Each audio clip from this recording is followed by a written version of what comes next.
Olá, eu sou Isadora Cohen. E eu sou o Fernando Marcato. E esse é o InfraCast, o primeiro podcast de PPPs, concessões e privatizações. Que na sua quinta temporada se consolidou como um veículo de geração de conhecimento para estudiosos, empresários e interessados no tema. No episódio de hoje, nós contamos com a presença de Luciene Machado, superintendente de estruturação de projetos, PPPs e concessões do BNDES. A conversa com a Luciene vai tratar de vários temas interessantes, como o pipeline de projetos do BNDES, como o BNDES tem apoiado estados e municípios na estruturação desses projetos, além de questões como garantias em PPPs, ativos verdes e outros temas relevantes da infraestrutura. Espero que vocês gostem. Luciene Machado, é um prazer tê-la aqui conosco, uma das grandes referências na área de estruturação de projetos do Brasil. E a gente começa hoje a nossa entrevista.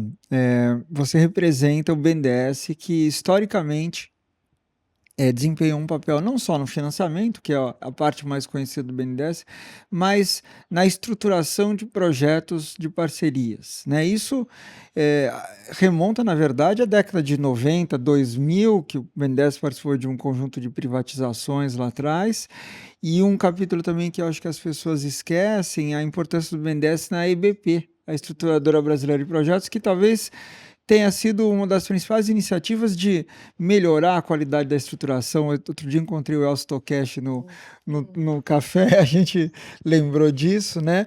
E mais recentemente, aí o BNDES realmente estruturou aí uma linha de produção de projetos e você sempre esteve engajada nisso, hoje coordena esse programa de estruturações. Então conta pra gente como o banco tá organizado, qual que é a estrutura do banco para tocar esse tipo de iniciativa.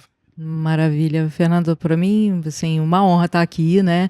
Sou audiência do InfraCast. Que honra. E acho que, assim, os temas que vocês discutem são super valiosos, muito, muito bom ver a sua opinião, da Isa, sobre os assuntos e os convidados que vocês trazem aqui. Então, lá no banco, você descreveu bem. Eu acho que o nosso histórico é um histórico de financiamento aos principais segmentos de infraestrutura e, em algum momento, eu acho que, querendo ou não, os marcos legais, eles são relevantes, né? A 8987 do ponto de vista da lei de concessões e logo depois a lei das PPPs em 2004. Todo o incentivo à participação privada na infraestrutura evidenciou que, bom, se não é uma infraestrutura pública, a gente precisa ter cuidado com esse tal desse projeto que vem antes, né? Em especial porque os entes públicos no Brasil carecem até da etapa que precede a estruturação, que é o próprio planejamento. Então, em algum momento, como você falou, provavelmente lá no final da década de 90, o banco se deu conta que não adianta a gente ficar lá esperando o projeto chegar, porque ou não vai chegar, ou vai chegar de uma forma que o financiamento vai ser muito difícil, né? E aí o banco, de fato, começou a se engajar em alternativas para pensar como é que seria se a gente também ajudasse os entes públicos a estruturar projetos, né? Realmente, a gente primeiro bebeu dessa fonte inicial, que é o mandato do banco como agente do Programa Nacional de Desestatizações, numa lei de 97, né? E que tem elementos, né? Quando a gente pensa numa empresa que vai ser desestatizada, o conjunto de estudos que são realizados tem alguma similaridade com os estudos que hoje a gente faz do ponto de vista ali dos diferentes segmentos de infraestrutura. E ali começamos. Não tínhamos nenhuma experiência. E aí veio a ideia de montar, Henrique Pinto, né? Nosso querido Henrique Pinto, montar, ainda na gestão do Luciano Coutinho, a Estruturadora Brasileira de Projetos, a que outros bancos também aderiram, né? E que a gente aprendeu muito institucionalmente. Falo institucionalmente, eu não estava envolvida naquela época, mas eu era par, assim, do Henrique numa outra área do banco, e eu via tudo que ele levava aos comitês, à própria diretoria, e claramente, mesmo para quem estava distante, foi uma época de muito aprendizado com os consultores que a EBP contratava, com as expectativas dos bancos, com os primeiros atores privados que se arvoraram em investir em infraestrutura no Brasil, né? Então, muito, muito interessante aquele momento, né? Depois, a estruturadora foi descontinuada, o banco, então, acho que apostou em 2 caminhos que são os que existem mais ou menos até hoje, né?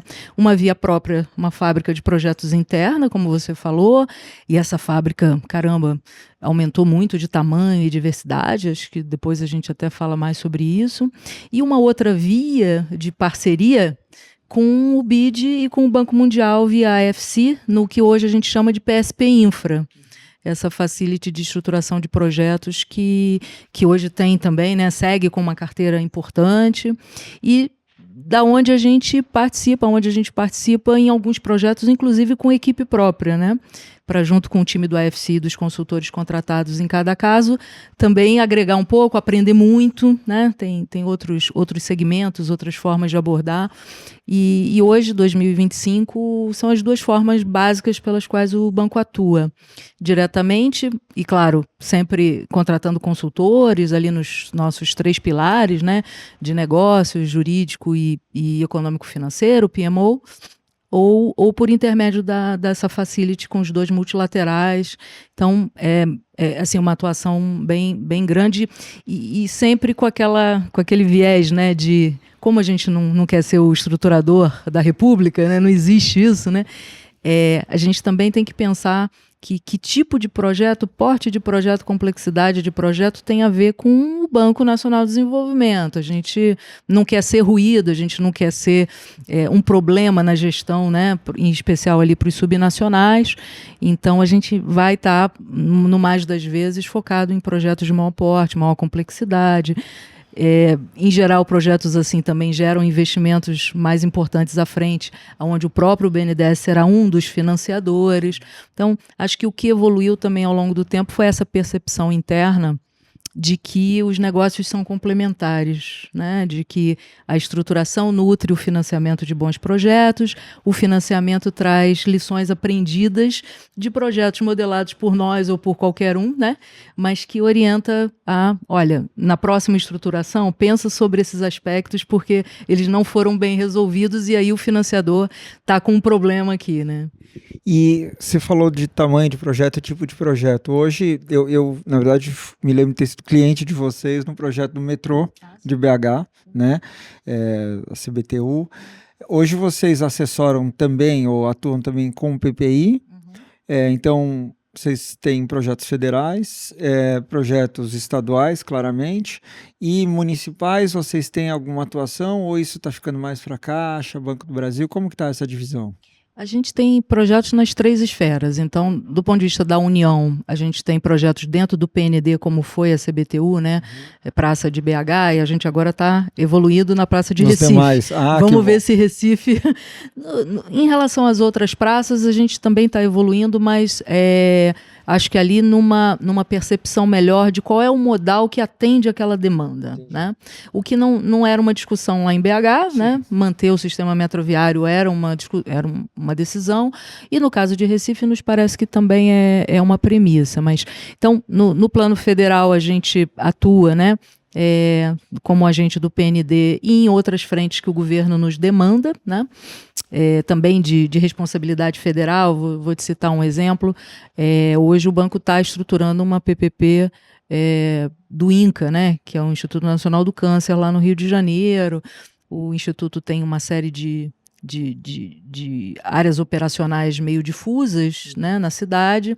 A ideia é construir um campus exclusivo e, claro, melhorar o padrão do atendimento, inseri-lo melhor na rede. O INCA, ele está sob a responsabilidade federal, né? E é laboratorial ou é hospital? Hospital também, Então, é um desafio grande e eu dou como exemplo de temas que o governo federal entende que o BNDES pode ser útil, né? Porque são estruturações mais longas, provavelmente precisam ali de consultores de outra especialização, benchmarks externos, coisas que talvez até o país ainda não tenha feito, né?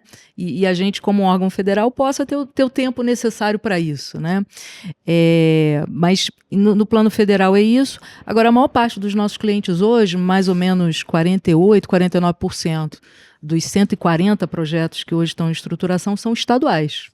estaduais. Ou porque a titularidade daquele serviço de fato é do Estado, ou porque é o Estado que recebeu um mandato para, em nome do poder concedente, organizar, eu estou me referindo naturalmente ao saneamento, né? Então, é basicamente o nosso cliente e que tem essa adequação ao porte do banco também, né? Porque interagir com 5.500 municípios é muito difícil para nós, um banco muito concentrado, né? Agora, com os estados, aí é um cliente do crédito muito usual para o BNDES, então as realidades não são totalmente desconhecidas, e também é um número também de clientes que a gente consegue manejar. E hoje 20% a gente tem aí em contratos com municípios. Tá? Entendi.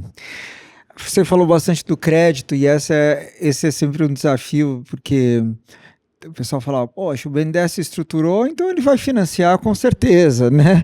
É como se fizesse essa conexão direta, né? Mas lógico que isso depende da política do banco. A gente sabe que no passado recente foi uma opção do BNDES tirar o pé, deixar que o mercado entrasse um pouco mais, e agora acho que essa política permanece, mas o BNDES tem sido seletivo em voltar a financiar a infraestrutura, né? Como que é essa conversa entre a sua área e a área de crédito? Você contou aqui um pouquinho. Existe aí, vamos dizer, lógico que ninguém garante o financiamento, mas quando o pessoal de crédito vê o projeto que você estruturou, como que eles avaliam isso? Conta um pouquinho para a gente. Eles têm acesso, a gente tem toda uma política de barreira de informações, naturalmente. O nosso cliente, quem nos contrata, tem muita preocupação sobre isso, né? Como é que ele controla a forma pela qual o projeto é desenvolvido e o resultado final da modelagem. Então, é muito bem-vindo saber que tem um financiador olhando para aquela possibilidade ali de financiamento. Os licitantes também gostam desse maior engajamento. O banco acabou, aliás, de divulgar para um projeto de rodovias federal, que o leilão vai acontecer amanhã, né, na B3, projeto difícil lá em Rondônia, da 364, o banco divulgou previamente uma carta de intenção de financiamento, né? Então, esse tipo de interação, né, quando o conjunto de documentos se torna público, o pessoal do crédito da infraestrutura daquele segmento poder olhar, poder avaliar, poder sinalizar algumas condições, a gente vê como muito positivo. Agora, não é de fato uma promessa de financiamento, porque a depender de quem seja esse grupo adjudicado e a concessionária, a gente pode ter limitações, né, de cadastro, a gente pode ter outras limitações no relacionamento anterior com o próprio BNDES. Então, a priori, garantir financiamento a gente não consegue. O que o time de crédito consegue é olhar para os econômicos do projeto e dizer, bom, a depender de quanto seja o deságio ou quanto seja a outorga, esse projeto parece que faz sentido, né? Agora, a partir de como você sabe bem, a partir de um certo ponto no lance lá do leilão, projeto nenhum bem elaborado pode deixar de fazer sentido, né? Então, eu acho que a gente vê assim, e aí ao longo, que eu acho que foi a minha fala anterior, contrato de financiamento assinado com o BNDES e com outros financiadores, e hoje você sabe, né, a forma de financiar a infraestrutura no Brasil mudou totalmente, né? Hoje é tudo debênture, né? Hoje é o mercado de capitais, pelo menos nas emissões em que a gente está presente, cerca de 30% é distribuído de fato, ou seja, vai para fundos, vai para assets, vai para outros financiadores que não têm exatamente o mesmo olhar, né, do BNDES, de um investidor institucional, de um multilateral, né? Então, hoje a gente tem esse poder zelar e acompanhar o projeto, também tem esse cuidado com esse perfil de investidor que não está acostumado com as intempéries de um projeto de infraestrutura, né? E aí, ao longo dessa etapa de acompanhamento, sim, o time de crédito nos dá muito retorno sobre, sabe aquele mecanismo que você desenhou, botou lá no contrato, a gente foi lá no contrato de concessão, espelhou, né, no contrato de financiamento foi lá, espelhou ele, ou colocou na escritura de debênture? Pois é, na teoria funciona, na prática funcionou não funcionou por causa disso, a gente, então como é que a gente pode, será que não faz sentido? E aí surgem ideias de coisas novas ou de melhorias, né, das coisas existentes. Isso é uma retroalimentação bem positiva, né? É muito bom. Eu me lembro que a Caixa no passado, ela, para alguns mecanismos, quando lançou a alocação de ativos na área de saneamento, ela fazia esse tipo de declaração. O próprio BNDES no passado fazia. E isso faz uma grande diferença, né, em termos de atração de investimento. Então, isso é muito positivo. Já que você falou um pouquinho aí de subnacionais, e eu sei que é o tema que acho que é o seu xodó, o saneamento, e também é o meu, vamos falar um pouquinho desse processo que, se a gente avalia, enfim, eu me lembro da declaração da então presidente Maria Silvia dizendo que ela falou, vamos trazer iniciativa privada para o saneamento. Isso foi 2016, 17, né? E aí foi naquela declaração que, de alguma forma, o marco legal tomou velocidade para discutir, para você criar um novo marco legal, que aí foi aprovado, mas o BNDES realmente sempre teve por trás disso, né? Aquela estruturação, a estruturação da SEDAI era daquela época, né? E a gente que milita no setor há tanto tempo não acreditava que, em relativamente pouco tempo, hoje, que a gente já tem acho que 50% da população, talvez, atendida por iniciativa privada com a Sabesp, né? Acho que em população é isso que a gente está chegando. Como é que estão os planos para o BNDES nessa área? O que ainda falta fazer para a gente, enfim, esse restante de 50%, de alguma forma, ter um plano de investimento agressivo? Quais são, o que você pode dizer de pipeline de projeto do BNDES em saneamento para a gente universalizar finalmente esse serviço? Eu também, você estava falando e eu estava lembrando que realmente não tem tanto tempo assim, né, na perspectiva histórica, de que as primeiras medidas provisórias, que depois, né, a última se converteu lá na 14026 e em julho de 20 passamos a ter um novo marco. Realmente teve muita comunicação, naturalmente não só do BNDES, né? Muitos atores, eu acho que a partir de um determinado momento da discussão, começaram a acreditar que de fato teríamos um novo arcabouço e que esse arcabouço estava calcado em alguns pilares. Um pilar fundamental era como podemos atrair a iniciativa privada de uma forma organizada e eficiente para ajudar na meta de universalização, e alguém foi lá e botou uma meta, né, que sujeito a críticas, sujeito a discussões, mas muito valiosa, né, me parece, né, porque se a gente tem a expectativa de chegar em algum lugar, mas não sabe quando, não sabe nem o que é esse lugar, não tem sinalização nenhuma, né? Então, acho que foi um acerto. O outro acerto da regionalização, provavelmente. Claro que todo conceito merece seus aperfeiçoamentos, mas faz sentido, né? Infraestrutura em rede, a gente tem um serviço de titularidade municipal, então como é que a gente vai pensar em levar para todo mundo um serviço com essa tamanha disparidade de natureza, né, de serviço, de forma de prestação, de nível de atendimento, e tendo que trazer um ator privado que precisa oferir retorno disso, né? Então, o princípio da regionalização é interessante, já presente, aliás, né, na ideia, né, anterior, né, das companhias estaduais, onde o subsídio cruzado estava ali internalizado nelas. Então, acho que assim, vários acertos nos pavimentaram uma via de um primeiro ciclo de projetos onde talvez o Rio de Janeiro, Alagoas foram os expoentes, e hoje a gente já está vivendo, né, o segundo momento de como é que a gente lida com o que não foi previsto, ou que era até previsto, mas que na prática vai precisar ser endereçado especificamente pelo regulador, pelo concedente.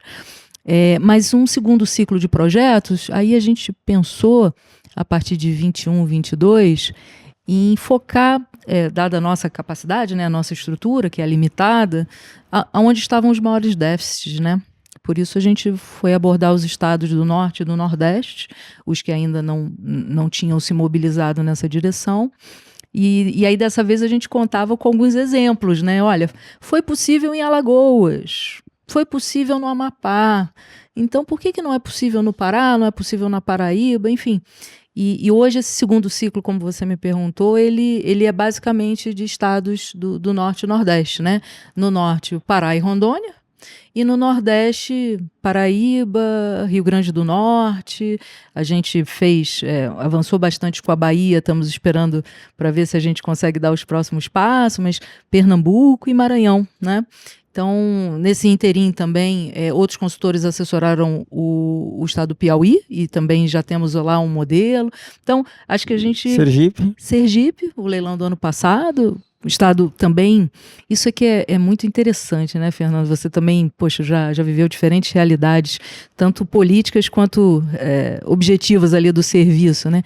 Sergipe, um estado daquele tamaninho, né? 75 municípios...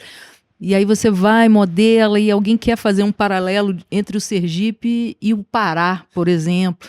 Poxa, tem que ser uma outra abordagem, uma outra visão necessariamente, né? Nosso país, ele oferece essas coisas todas, assim, ao mesmo tempo, para a gente pensar. E eu acho que o desafio da estruturação é esse, né? No fim do dia, de tentar ter um bom diagnóstico, tentar trazer as ferramentas, obviamente, das experiências anteriores, mas sem achar que a gente vai só reproduzir uma receita de bolo, porque é muito difícil, não tem realidades assim tão... Mesmo as parecidas, quando você vai olhar na prática, poxa, não, mas aqui você tem segurança hídrica num outro patamar, não dá para a gente perseguir essa via, tem que ser outra. E a gente vai trabalhando dessa forma, de modo que esse ano de 2025...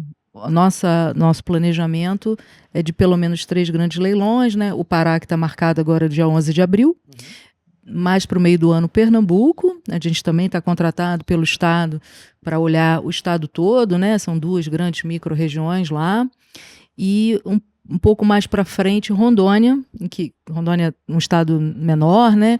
Onde já há 4 concessões privadas operando, então a ideia é completar o Estado também optou lá na lei de regionalização deles pela criação de uma única micro-região, assim como Sergipe, né? E a gente acha que até no segundo semestre esse leilão também tem todas as condições de avançar. Esses são os compromissos para o ano, né? Para o ano que vem ainda vai, como eu disse, né, ter aí Maranhão, Goiás, enfim, próprio Porto Alegre, que é um contrato anterior, ainda do ciclo anterior, que a gente espera que nesse ciclo atual a gente consiga amadurecer um modelo e deixar, né, o nosso contratante e a sociedade, no fim, porto-alegrense, confortável que a gente tenha um modelo para avançar. E você vê, falando aí no saneamento, alguma tendência? Porque a gente nota, por exemplo, que teve um período, aquele período do primeiro marco legal, que em determinado momento entendeu-se que não era possível, as estatais não queriam sair do abastecimento de água. Então, houve aquele grande crescimento de PPPs de esgoto. Pernambuco, acho que é o maior projeto, né? Recife é o principal projeto, né? Depois, a SEDAI vem realmente como o Rio de Janeiro como emblemático, ainda que você tenha mantido a água sendo fornecida ali pelo Guandu, né? Na SEDAI, mas de maneira geral você faz uma concessão plena, né? E agora a gente vê, por exemplo, o Paraná optou por manter só o esgoto, Mato Grosso do Sul só o esgoto, né? Como que o BNDES atua nisso? Existe algum tipo de restrição em termos de modelagem com o BNDES quando participa? Ou se o Estado disser assim, não, eu quero só esgoto, então vamos fazer só esgoto? Como que é essa orientação aí, essa discussão? Tá. Nossos projetos, em geral, eles estão, divididos em 2 fases, né? Na primeira fase, o diagnóstico, ele termina com um conjunto de cenários, né? E a gente tenta, nesse conjunto de cenários, explorar as principais diretrizes que o contratante nos deu. O que eu quero? E aí tem de tudo, né? Tem contratante que nos diz, a companhia estadual tem que continuar inserida. Tem contratante que diz, se o melhor modelo for uma concessão plena, eu vou redirecionar a minha companhia estadual para o saneamento rural, por exemplo. Ou, enfim, realmente tem de tudo. Tem os que não têm uma ideia pré-concebida. Às vezes tem até essa referência, né? Eu quero como foi feito lá no Rio de Janeiro, porque agora já tem os exemplos, né? Mas tem outros que não. Não raro também, aquele modelo que é escolhido ao final dessa fase, quando ele começa a ser mais detalhado, você põe os números, acerta os números, né? o próprio Estado disse assim, puxa, mas dessa forma vamos ter problema, e volta para o cenário, que é o nosso dia a dia, né? Na estruturação é um pouco esse mesmo, né? Então, isso é para te dizer que a gente não tem assim, uma ideia pré-concebida. Quando o contratante ou alguém, né, traz um cenário que a gente vê dificuldades jurídicas, legais ou de questionamentos a serem enfrentados, a gente explicita. E, obviamente, se for alguma coisa contrária ao marco legal, enfim, aí para nós é difícil, como um BNDES, seguir, né, respaldando um modelo que, a nosso ver, confronta aquilo que hoje é o arcabouço legal. E a gente não tem muita dificuldade de fazer essas constatações, sabe? De dizer, olha, não tem nada de impossível no que você está sugerindo, mas à luz do que temos hoje de arcabouço, isso não é possível por causa disso. Outros temas, como a gente sabe, ainda estão para serem pacificados até no próprio Supremo Tribunal Federal, né? A discussão da prestação direta, enfim. E a gente também, nesses casos, precisa deixar claro, olha, existe uma corrente que advoga nessa direção, existe uma outra que vai naquela direção, nossa opinião é um pouco que tem esses elementos para um lado, esses elementos por outro, não tem ninguém que tenha ainda, né, bancado uma decisão nessa direção, então os riscos são esses aqui. Agora, o contratante em geral escolhe, né? Quando o banco trabalhou aí na privatização da Corsan, né?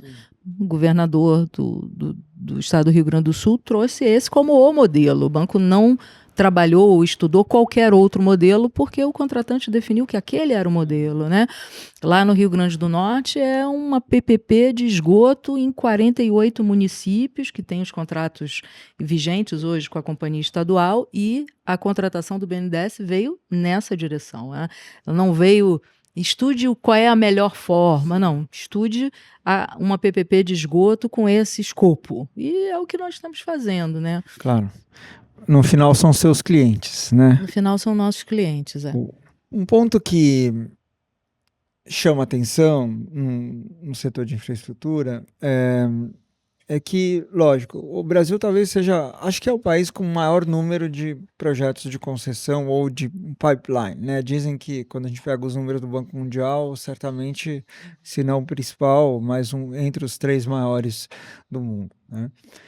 Entretanto, o que é interessante é que setores relevantes, como é o caso do saneamento, mesmo no caso de mobilidade urbana, você ainda tem um número relativamente reduzido de players. E esses players, ainda que podem ter algum tipo de participação de capital estrangeiro, normalmente esse capital estrangeiro está associado a um grupo local, né? Quando você olha, enfim, tem um capital estrangeiro, mas é de um estrangeiro que está consolidado no Brasil há muitos anos, né? Às vezes há décadas e tal. O setor de rodovias parece que tem agora aumentado exponencialmente o número de players e tem diversificado. O caso da Vinci é um desses. O que se atribui ainda a essa situação? Vocês que devem conversar com muitos players, gente de fora, grandes players, mas que você não vê, por exemplo, no saneamento, você não vê uma Suez, uma Veolia, que são os maiores players do mundo, entrando, né? Na mobilidade, você ainda também tem uma restrição de players, uma CCR, uma Comporte, mas você não tem mais tanta gente assim. Talvez a Acciona seja uma exceção a essa regra. O que você acha que a gente poderia atribuir a essa situação ainda do estrangeiro que não... o estrangeiro não entra sozinho, é o que a gente ouve, né? O que você acha que isso justifica? Pois é, Fernanda, eu não sei se a gente tem uma regra geral, né? Ou se a gente tem um conjunto de motivações que em um setor ou em outro ficam um pouco diferentes, assim, né? Eu acho que a gente tem primeiro um histórico muito recente, né? Às vezes a gente olha para alguns grupos investidores em infraestrutura fora do Brasil, eles são centenários, eles estão acostumados. Quando a gente fica aqui falando de segurança jurídica, estabilidade de regras, e a gente diz, mas quanto tempo? 10 anos? 10 anos, você está brincando. Eu tô querendo que você vai me oferecer 50 anos de prática e de julgados que confirmam aquelas práticas. Você está me dizendo que tem 10 anos aí de alguma coisa? Vocês estão na primeira infância. Tem uma parte que é isso, uma outra parte que eu acho que, de fato, a gente não pode desconhecer que, e não é surpreendente que talvez aquilo que é de titularidade federal é percebido diferente do que é de titularidade estadual e o municipal, principalmente, né? A capacidade daquela estrutura pública de lidar com as obrigações que decorrem daquela relação, né, privada que vai ser ali colocada e de gerir adequadamente, então de traduzir na prática o que está ali na teoria e nos instrumentos, né? A gente sabe das dificuldades. Então, acho que tem uma percepção de risco realmente diferenciada, né? Grupos que já estão, eu concordo totalmente que assim, a maior parte dos grupos hoje em infraestrutura, mesmo quando de capital externo, é porque esse capital já está no Brasil há muito tempo. Então, já conhece bastante das nossas peculiaridades, das nossas dificuldades, já tem suas formas de lidar com isso, tem um management local, né, em geral, e muito adaptado a esse nosso dia a dia. Então, assim, novos entrantes totalmente estrangeiros e que não tenham ainda nenhuma experiência, eu diria que não vai ser o tal do pipeline robusto de projetos que vai atrair. Eu acho que eles precisam mais. Até porque o que a gente vê é que eles, por mais que não estejam ali presentes no leilão, na apresentação de propostas, eles olham os projetos, eles estudam. Tem, em alguns casos, um desajuste em termos de matriz de risco do que eles estão acostumados a lidar. E aí eles sempre dizem, pô, mas aí no Brasil esse risco totalmente do privado não faz sentido, em lugar nenhum do mundo é assim. Então ele tem realmente um outro frame de risco para se inserir, né? Em outros casos, de fato, a gente também está falando de volumes de investimento que em muitas geografias já não são mais dessa ordem, né? Porque a infraestrutura básica ela já foi construída, você está melhorando, muito mais incremental, e aí eles às vezes têm um pouco essa expectativa, pô, você não tem um projetinho menor, não? Mas aqui não tem, o serviço ainda é muito precário, na verdade preciso construir essa infraestrutura, né? Em outros casos, eu acho que a própria dinâmica do setor foi sendo alterada ao longo do tempo, né? E eu me lembro sempre de que projetos de mobilidade, por exemplo, sempre foram muito difíceis, né, de parar de pé, e o componente de aporte público ou subvenção sempre foi um elemento importante, mas antigamente, pelo menos, o OPEX, a tarifa bancava, né? Hoje em dia é difícil a tarifa bancar o OPEX no nível de demanda que a gente tem, porque mudou a forma de se locomover nas cidades, enfim. Então, acaba que também muita dependência de novo, né, você pede para um privado vir e depender de uma contribuição financeira pública para aquilo ali ficar, para a equação dele de retorno parar de pé.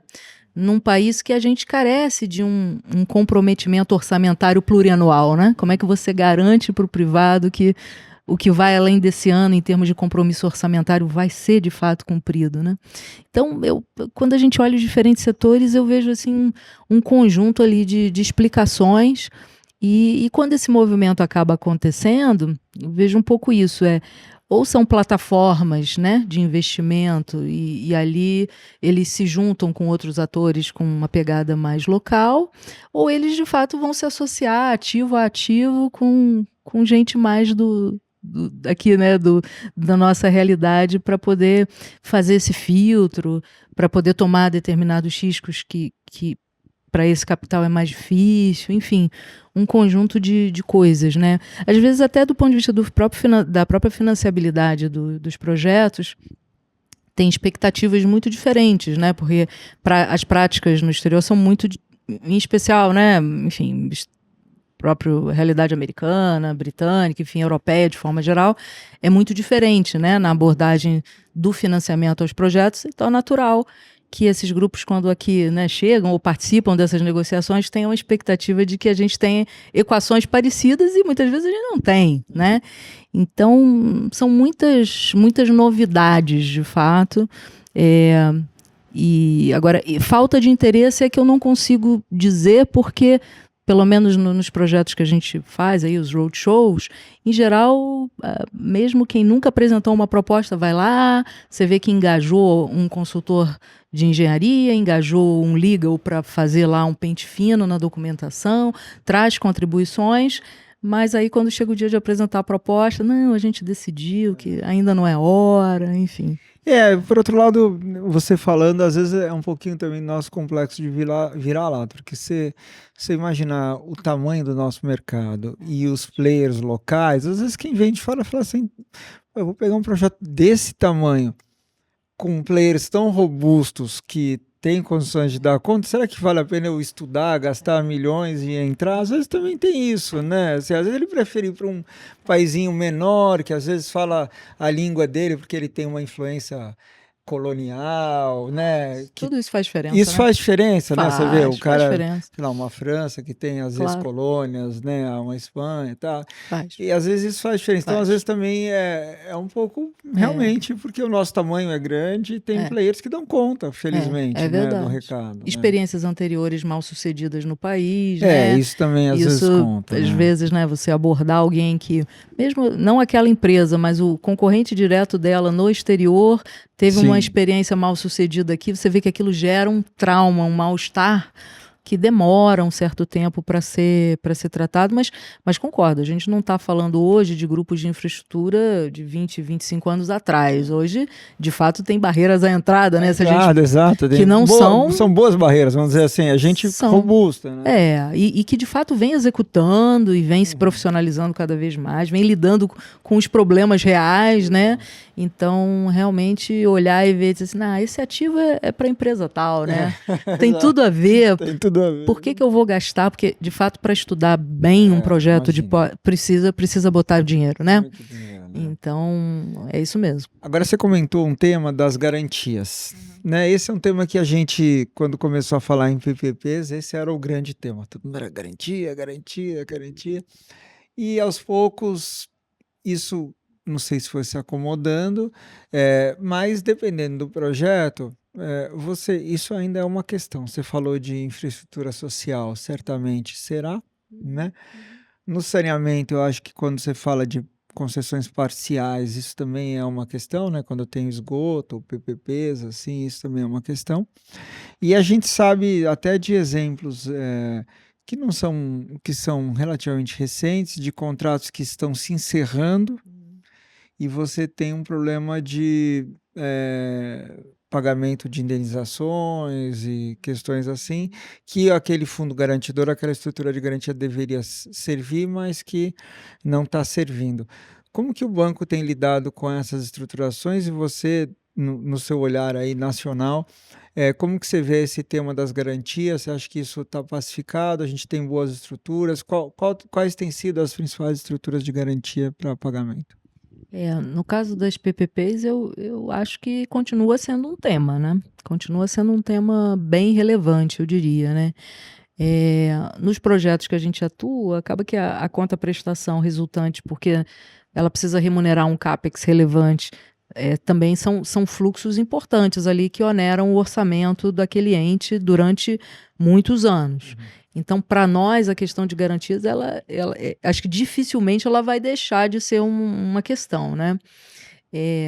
Eu acho que ao longo do tempo, fluxos de garantia que consolidam receitas mais pulverizadas, elas hoje têm uma forma de serem constituídas e operacionalizadas que tem dado conforto. Aquela blindagem sobre aquela estrutura, ela tem se mostrado, no mais das vezes, eficiente. Não é por isso que alguém chega lá no fim do dia e deixa de ser pago, né? Então, eu acho que isso foi consolidando uma experiência e mais recentemente, no que a gente ouve aí dizer dos ajustes das leis, né, de concessão e PPPs, acho que vai se produzir de novo um outro conjunto de permissivos legais para usar outros fundos, né, em especial os vinculados aí na infraestrutura social, né, o Fundo Nacional de Saúde, o FUNPEN lá na coisa da segurança, enfim. Então, acho, o Fundeb também, que que hoje já é usado como meio de pagamento, mas tem restrições a ser usado como garantia, né? Então, se a mudança legislativa for nessa direção, eu acho que ela, de novo, está reforçando esse caminho, né? De usar os fundos já existentes como sustentação desse fluxo de pagamentos futuro, né? No saneamento, acho que a gente não tem tido grandes questões, porque, de fato, quando a gente vai para um modelo de PPP, em geral, você tem esses recebíveis passíveis de serem capturados e colocados de água, né? Então, claro, sempre há que se cuidar sobre os volumes já comprometidos, qual é o compromisso futuro, enfim, mas esse é o conjunto de preocupações que a gente consegue lidar, né? Eu acho que é mais difícil lidar quando você prevê um fluxo e de repente ele é interrompido por uma decisão externa. Lembro do caso de royalties do petróleo, acho que, não sei se era Rio das Ostras, Maricá, deu um problema nisso lá atrás, né? Porque foi pensado um nível de comprometimento que depois o judiciário resolveu dizer que, enfim, à luz dos outros compromissos que o município tinha, que o compromisso individual naquela estruturação não podia ser daquele tamanho, percentualmente falando, tinha que ser muito menor. Muito bem, mas aí o investimento já estava feito, ele precisava ser remunerado, enfim. Então, esse tipo de mudança, né, ou de decisão externa que intervém, isso é muito mais difícil de lidar. Realmente E é um risco sistêmico para o nosso setor, né? Sem dúvida. Eu acho que sim, acho que tem um potencial, inclusive, de outras decisões serem influenciadas por esse tipo de decisão, né? E nesse campo, em especial, não diria a mobilidade não, né? A maior parte aí dos projetos de mobilidade também é estruturado via PPPs, mas mais no campo da infraestrutura social, que a gente está claramente muitos passos atrás, em termos de pensar modelos, nem falo em consolidar modelos, pensar modelos viáveis, decisões que jogam por terra, é isso, né? O bom exemplo, ele ajuda, o mau exemplo, ele não só destrói, como ele afasta várias outras possibilidades. Então, acho que a gente, de fato, tem que ter muito cuidado nas primeiras, né? E talvez até ao longo do tempo o conjunto de garantias possa ficar menos em termos de tamanho, né, quantitativo, menos oneroso, mas nas primeiras oportunidades, provavelmente a gente vai ter que ser mais cuidadoso mesmo, né, para ter certeza de que, na prática, aquilo que, teoricamente, do ponto de vista legal, parece fazer sentido e está permitido, realmente vai funcionar, né? Isso realmente é bom a gente relembrar desse tema, porque, como você disse, enfim, infelizmente, acho que, dada a maturidade do setor, a gente foi conseguindo estruturar modelos inteligentes, mas ainda assim tem gargalos que precisam ser olhados e precisam ser bem resolvidos, né? Certeza. Agora, eu queria falar um pouquinho dos outros setores. A gente falou bastante de saneamento aqui, né? Mas dentro da sua carteira você falou que tem mobilidade, isso, né? Ativos verdes não está com você. Não, agora não mais, mas ano passado estava olhando para essa carteira, mas esse é um conjunto de ativos muito importante para o BNDES. E como tem sido o BNDES, se você puder falar um pouquinho desse tema de ativos verdes, só para a gente entender o que são ativos verdes, né? Assim, que tipo de concessão que eu faço? O que é isso? Que ativo verde é esse? Né? Isso. Então, para nós, acho que a provocação inicial foi, vocês estão aí acostumados a modelar PPPs e concessões. Do ponto de vista da sustentabilidade ou de recuperação de determinados ativos florestais, o que essas ferramentas aí que vocês usam podem ajudar? É um pouco essa motivação, né? E aí, primeiro a gente foi por uma via de concessões de uso e visitação pública em unidades de conservação, né? Tanto no plano federal quanto nos estados, existe um conjunto de unidades de conservação, parques naturais, que são onde a visitação ela é esperada, mas ela não acontece, no mínimo, na mesma proporção da expectativa. E não acontece por várias razões, entre as quais o poder público, de fato, não consegue investir o suficiente para tornar aquele ativo um ativo atraente para o turista ou para um conjunto maior de população, né? Então, será que a gente não consegue trazer alguém para explorar esse potencial? E até com a participação e com a crescente visitação, tornar até assim a consciência pela preservação daquilo ali diferente, né? Porque se tem uma área demarcada cuja única destinação é essa, mas ela na prática está lá, ninguém vai lá, ela é só drena um conjunto de orçamento, né? Uma parte do orçamento que não é tão relevante, mas está lá e fica intocada. A nossa percepção é que, ao contrário do que pode parecer, ela está mais suscetível às ameaças do que alguma coisa que cumpre uma determinada função. Então, a gente começou a atuar nas unidades de conservação olhando para isso, aí o banco acabou sendo contratado para renovar a concessão lá de Foz do Iguaçu, depois Jericoacoara, a Chapada dos Guimarães, enfim. E assim, os principais parques nacionais, o banco está olhando, já olhou, enfim, e já mudou essa forma, né, de zelar por aquilo ali e de incrementar a visitação e os investimentos, porque aí tem um outro componente que nos atrai muito como banco de investimento, que é a população do entorno, né? Em torno daquele ativo vive muita gente que tem muita dificuldade, obviamente, de sobreviver da forma como aquele ativo é hoje, mas que se mais bem organizado, se mais bem pensado, com um fluxo maior, é claro que isso gera um conjunto de demandas de bens, serviços, enfim, outras prestações ali no entorno que melhoram muito, né, na região as condições de vida, né?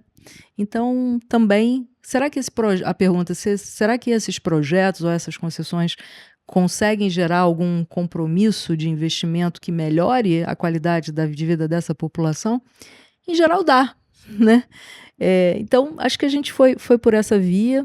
Aí, quase que uma derivada disso, os parques urbanos, né? Porque hoje, de fato, é um tema relevante nas principais cidades. O Ibirapuera tem sido um sucesso aqui. Ibirapuera é uma joia da coroa, né? Todo mundo que quer olhar para o seu parque urbano, obviamente, mira o Ibirapuera. E a gente tem sempre aquele trabalho de dizer assim, não, mas o Ibirapuera... mas como inspiração, né, Fernanda? Eu acho que, claro que vale, assim, porque o prefeito tal diz, esse daqui é o meu Ibirapuera, aí você vai olhar para o meu Ibirapuera, de fato, do ponto de vista de receitas e atratividade, ele é muito diferente. Mas será que dá para fazer alguma coisa guardadas as devidas proporções? Em geral, dá, né? Então, também ajudar as prefeituras a criar espaços como esses para a população sem onerar muito o orçamento local, também parece uma boa provocação. O banco foi nessa via. E o outro caminho acabou sendo o das florestas públicas, né? Porque olhando aí, assim, a área, né, a cobertura florestal amazônica em especial, né, nesse bioma em especial, a gente tem hoje uma área que está relativamente preservada e tem áreas muito degradadas. A primeira provocação foi sobre as áreas preservadas. Como fazer que essa preservação seja mais eficiente, né? Como manter essa floresta de pé. E aí veio o paradigma internacional do manejo florestal sustentável. Dado que as nossas áreas são, de fato, muito grandes, em outras realidades isso não seria possível, talvez porque as áreas são muito pequenas. Então, imaginar que você extrai um ou dois, 3 exemplares, né, em 30 hectares, realmente não seria viável em áreas pequenas. Mas as extensões disponíveis, né, na Amazônia são muito grandes. E você tem tanto florestas públicas federais quanto estaduais também. Então, tem um conjunto de concessões de manejo florestal sustentável que o banco está trabalhando. Aliás, o Serviço Florestal Brasileiro, do ponto de vista federal, já vinha trabalhando, só que numa outra escala. O objetivo é dar escala para isso, né? Para que a gente tenha áreas maiores, e, enfim. Aí a principal receita, de fato, é a extração madeireira. É o manejo. É o manejo. Mas nessas bases, enfim. Então, também a expectativa é que, tendo um privado responsável por uma determinada área, oferindo retorno a partir de técnicas, né, bem estabelecidas, a gente vai estar zelando para que aquela área permaneça íntegra. É um pouco essa a presunção, né, de partida. E claro que depois, com todo o movimento em relação à criação, né, de um mercado regulado de carbono, veio o que é que esses mecanismos que vocês fazem aí podem fazer com as áreas degradadas, em que você tem que fazer um esforço por recompor, né, a cobertura vegetal. E, em princípio, então, não tem receita, a receita virá da venda do crédito de carbono futuro. Então, nós estamos trabalhando nesse sentido também com algumas áreas ainda em fase piloto. O BID tem nos ajudado bastante aí, né, trazendo conhecimento, trazendo a capacidade de engajamento de consultores também, para que a gente possa ver, será que existe um modelo? Como é que esse modelo poderia ser melhor? Que tipo de mudança legislativa a gente precisaria enfrentar, né, para tornar esse modelo viável? Acho que no caso das áreas degradadas a gente está nesse passo, né? Mas entendendo que tem um modelo a perseguir, que pode ser viável sim, né? E, então, acho que esse conjunto de ativos é uma carteira toda especial aí para o banco e para nós. A gente acha que ele vai crescer muito aí nos próximos anos. E vem nessa linha do que você disse dessa criatividade, né? Porque você mencionou receita de turismo para um primeiro grupo, a receita do manejo para o segundo grupo e a receita de crédito de carbono para o terceiro grupo. Quer dizer, certamente você tem um nível de sofisticação aí bastante grande, né? E esse papel que o banco desenvolve, até criando esse tipo de modelo, que é uma coisa que não se conhece ainda, né? Tá para ser testado, né? E provavelmente vai ter sua aplicabilidade também, né? Em casos aí específicos, a gente acha que estamos aprendendo mesmo, né? Muita gente envolvida para a gente poder colocar isso aí à disposição, né? De alguma forma, a gente também resolveu enveredar, e não nos ativos ambientais propriamente, mas na parte da requalificação urbana também com um mote parecido, né? Porque o desafio era um pouco diferente, é o desafio do esvaziamento econômico dos centros urbanos, que já vinha num processo longo, mas que de fato a pandemia acentuou e evidenciou em muitos lugares, né? Então você tem centros hoje que já não são aquele receptor, né, de mão de obra para trabalho, porque a forma do trabalho, a dinâmica do trabalho mudou bastante. Muitos imóveis e equipamentos públicos que ou estão ociosos ou estão depreciados, mas que estão lá, né?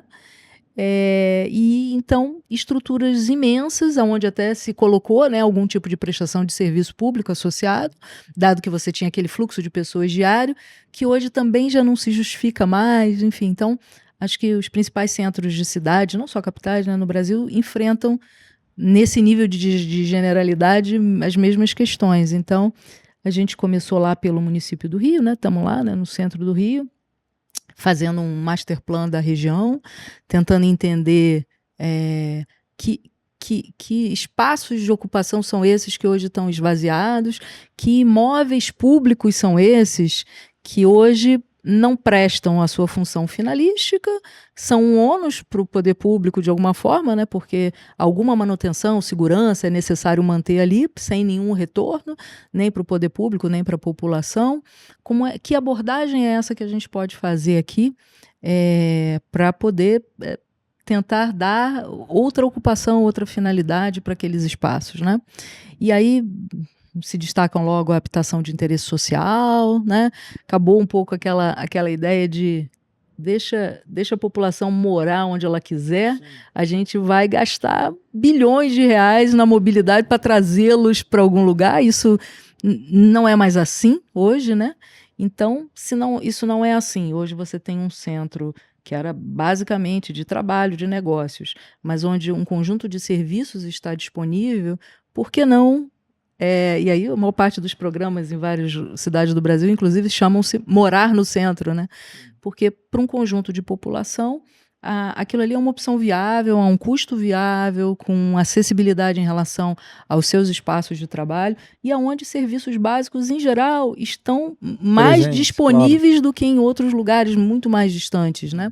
Então, agora, é um trabalho, como a gente diz, de acupuntura urbana, né? Porque ele precisa olhar cada região e entender qual é a vocação daquilo ali, o que você tem no entorno, para escolher o que faz naquele ativo específico, naquele imóvel específico, né? E aí tem de tudo. Tem uma concessão de direito de uso, tem a própria alienação do imóvel com uma determinada contrapartida, que pode ser financeira ou in natura, né? Ou seja, quem adquire aquele imóvel, ao invés de pagar em recursos, né, paga na realização de investimentos para o dono daquele imóvel em outro local. Enfim, então, coisas assim a gente está exercitando também. Assim, o que tem em comum com os ambientais é que a gente está ainda numa fase de experiências piloto, né? Estamos no Rio, estamos em Recife, na Avenida dos Guararapes, né? Que é uma avenida importante do centro histórico, mas que também tem um corredor de BRT, e de um lado e de outro você tem imóveis com baixa ocupação, com baixa utilização, numa localização que, olhando, né, o centro histórico de Recife, é muito privilegiado. E aí o banco faz o contrato com o município, e com esse compromisso, que eu imagino que seja um estudo bastante robusto, esse master plan de identificação de vocação, de ociosidade, e a partir disso a ideia é derivar um ou mais projetos. Exato, exatamente. Então, um de infraestrutura de habitação social, o outro de requalificação urbana. Exatamente, tal. exatamente. Essa é a ideia. Essa é bem a ideia mesmo, é bem Olha a ideia. só. Então, estamos tentando experimentar em algumas cidades, né? E às vezes tem umas motivações específicas. Por exemplo, né, Campinas, né, para sair das capitais aqui, Campinas. O centro da cidade de Campinas ainda é dominado. Obviamente hoje toda cidade tem muitos centros, né? Também essa ideia de centro de cidade também mudou muito, mas o que era o centro histórico, né? Ele tem ativos ainda da Rede Ferroviária Federal, que por óbvio estão lá, né? Foram privatizados, mas estão lá, não tem nenhum tipo de utilização prática. Então ocupa, né, uma área importante, não tem de fato nenhuma sinergia com o que foi feito ao redor. E hoje seria um tema muito importante para o prefeito, né? Porque ele precisa lidar com as consequências daquela área esvaziada. É a ocupação que ela passa a ter, irregular, né? E todas as questões que derivam dali, né? De segurança. Um pátio de tênis? Uma estação. Na verdade, é uma estação e o que seriam ali as zonas de apoio do manejo, né, ferroviário naquela estação. Então, em geral, são áreas grandes, né? E eu cito esse exemplo porque, claro que em razão da privatização da própria Rede Ferroviária Federal, existem ativos como esse em várias cidades espalhadas pelo país, né? Então, a gente também está com a Prefeitura de Campinas tentando desenhar uma alternativa para aquilo ali, e isso nos força, né, nós ou qualquer outro estruturador, interagir com o Estado, interagir com a própria União, né, de como dar aquele melhor aproveitamento, né, como fazer com que aquilo seja possível, dado que muitas das vezes os ativos são de titularidade federal, né? Então, são temas aí que a gente está exercitando, tentando pegar essa experiência nos setores mais clássicos, vamos dizer assim, da infraestrutura, e ver como é que a gente consegue aplicar em outros desafios com igual mérito, talvez, os desafios, né? Mas com realidades muito diferentes. É fantástico isso, porque se tem um gargalo no país é essa capacidade dos entes de planejar e organizar, né? E o BNDES trazer esse know-how e essa estrutura que está dedicada para esses projetos clássicos, como você disse, que felizmente estão diminuindo, porque você está resolvendo, muita gente está né? fazendo, muita gente está fazendo, isso é ótimo, né? isso é ótimo. Então você começar a olhar para questões mais estruturais que dependem às vezes dessa capacidade de planejamento que não é encontrada em todo lugar. Então, poxa, é um orgulho para a gente, como brasileiro, poxa, que bom. Ter uma pessoa como você, Luciane, que zela pela continuidade desse projeto, uma funcionária do banco aí, enfim, alguém que tem uma carreira brilhante, e é uma pena a gente ter que encerrar a nossa entrevista, mas foi ótimo, enfim, passou foi rápido, uma delícia, que pelo menos foi ótimo, para mim e foi realmente ótimo, né? Acho que dá luz a esse trabalho do BNDES, olha, vocês estão obviamente de parabéns, e a gente como cidadão fica muito, muito orgulhoso. Obrigado pela oportunidade, pela troca, para nós é muito especial estar aqui e conversando com você. A gente aprende muito, né, com tudo que cada um de nós faz ecossistema de que a gente participa, né? Acho que isso permitiu a todos nós progredir mais rápido, né? Essa troca. Então, muito obrigada. Obrigado.